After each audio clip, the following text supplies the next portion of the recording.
भारतीय संस्कृति के अंतर्गत हम जो पुरुषार्थ पढ़ रहे थे उसमें धर्म अर्थ काम के बाद में हम पढ़ेंगे मोक्ष।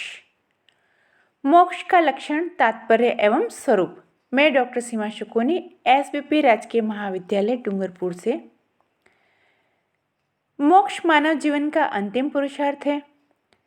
जब मनुष्य धर्म अर्थ एवं काम रूपी त्रिवर्ग का सेवन कर चुका होता है तब वृद्धावस्था में वह मोक्ष की प्राप्ति अर्थ वह प्रयत्न करता है, क्योंकि उस अवस्था में वह धर्म अर्थ एवं काम तीनों का उपार्जन करने योग्य नहीं रह जाता। मोक्ष का शाब्दिक अर्थ है मुक्ति। सभी प्रकार के सांसारिक बंधनों से तथा जीवन मरण के चक्र से मुक्त हो जाना ही मोक्ष कहलाता है।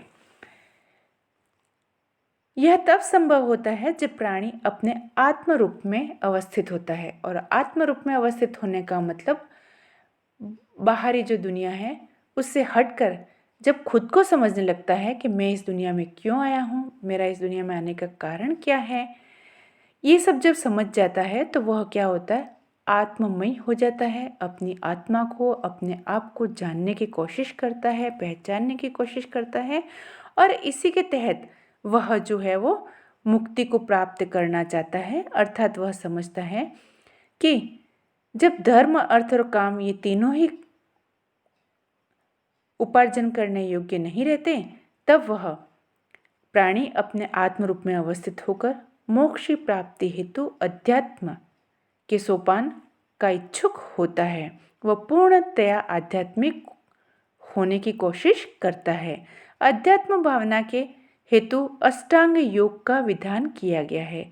ऐसे तो कोई मोक्ष प्राप्त नहीं कर सकता, लेकिन हमें क्या करना है कि हम इस सांसारिकता से कैसे दूर हटते हैं, तो इसके लिए सबसे पहले हमें योग करना चाहिए। और योग के लिए पतंजलि मुनि ने बताया है कि अष्टांग जो योग है वो 8 प्रकार का होता है। उससे करने से क्या होती है, एकाग्रता आती है। यम नियम ध्यान धारणा प्रत्याहार समाधि ये सभी चीज़ें हैं, इनको करने से हमारी एकाग्रता बढ़ती है, और एकाग्रता बढ़ने के बाद में हम अपने लक्ष्य को आध्यात्मिक मार्ग से उस ईश्वर की तरफ जो है वो उन्मुख होते हैं, और इस तरह हम मोक्ष की प्राप्ति के सोपान को प्राप्त करते हैं या उस तरफ हम जाते हैं। अध्यात्म भावना के हेतु जो अष्टांग योग हैं वे बताए गए हैं। यम में अहिंसा, सत्य, अस्तेय, ब्रह्मचर्य, अपरिय। नियम बताया है शौच, संतोष, तप, स्वाध्याय, ईश्वर प्रणिधान। और आसन में बताया गया है कि पद्मासन आदि 84 आसन हैं, और इस वजह से वह साधन काल में स्थिरता पूर्वक बैठ सके,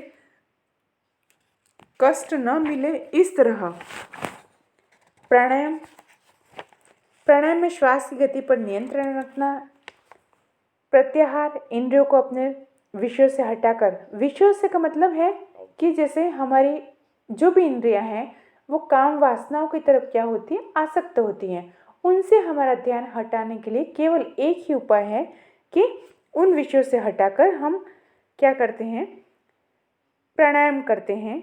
और इस तरह से प्राणायाम करके हमारी जो बुद्धि है वो क्या होती है, एकाग्र होती है।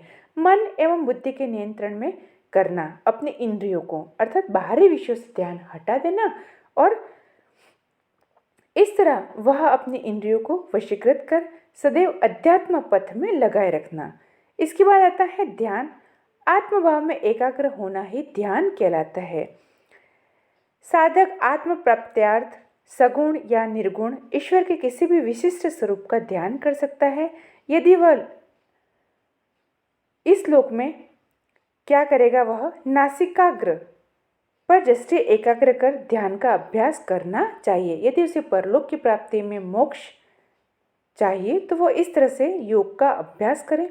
धारणा, मन का एकमात्र ब्रह्म में लीन हो जाना ही क्या है, धारणा है। इस स्थिति में मन परम संतुष्टि का अनुभव करता है। और समाधि, ब्रह्म का साक्षात्कार हो जाने पर स्वयं साधक द्वारा भी ब्रह्म भाव को प्राप्त हो जाना ही समाधि कहलाता है।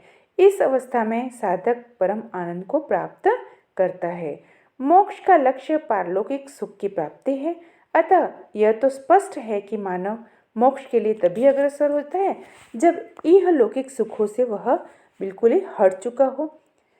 संसार की यथार्थता या निस्सारता अर्थात यह संसार जो है वो कैसा है, एक ऐसा रंगमंच है जिस पर हम चले जाएंगे और ये सभी चीज़ें क्या हैं, व्यर्थ की हैं। इस तरह से जब प्राणी मात्र को आभास होता है या उसे लगता है तो वह क्या होता है, अध्यात्म को अपनाता है और अध्यात्म की तरफ वह धीरे धीरे धीरे धीरे क्या होता है, ईश्वर की तरफ सम्मुख होता है।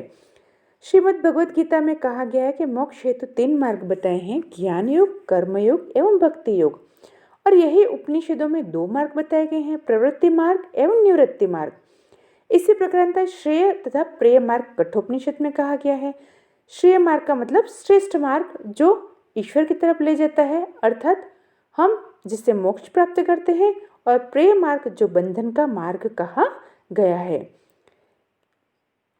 इस तरह निष्काम कर्म का आचरण ही हमें मोक्ष प्राप्ति में सफलता दिलाता है। और श्रेय रूप निवृत्ति मार्ग अर्थात जो ईश्वर के सम्मुख ले जाता है, वह साधक लौकिक कर्मों को बंधन का हेतु मानकर उनका जब त्याग कर देता है, तब वह योग, साधन आदि उपायों से मोक्ष को प्राप्त करता